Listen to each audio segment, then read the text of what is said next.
Thau tangkhalakpadagi Air India, Indigo amasung Spicejet ki operation lepkhiba yabagi phibam lakpadagi ATF ki mamal hanthanaba amadi financial support pibinaba airlines sing asina lengak ta taksinkhre haire. The Hindu Pulse ki report amana hai West Asia da thengnariba lana sinamara moiraga thaugi mamal hangat khibadana tana airlines sing operate tawbada sel changbagi chang yamna hangat khibane. Maroina matam sangna leptuna leigadaba route singda sel changbagi chang yamna hangat khibane. Carrier sing asigi operational experience singi chadani fudi aviation turbine fuel na oiribane. Hiramasiga mari lenana Federation of Indian Airlines FIA na Civil Aviation Ministry da cherol ama thaduna taksin khiba laikhrabane. Tha sigi kuntarukta tha khiba cherol aduda flight sing asi operate tawduna lainabagidamak lengakna khanaba mityeng changba amadi aviation turbine fuel da lawriba excise duty asi matam khara kokpibagi tangai fadaba lai haina pankhibane. Cherol aduna makhatana hai khanghodana mahausaga manadaba mawong amada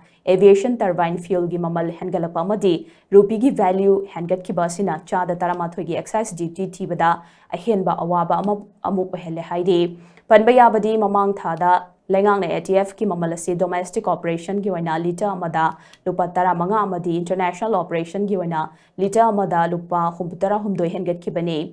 FIA gi matungina Tamil Nadu na jet fuel da chada kungamapan gi value added tax thiri amadi leibaga sigi khwaidi gi chawba aviation hub ama oiriba Delhi na chada kunga manga gi changda thiri bane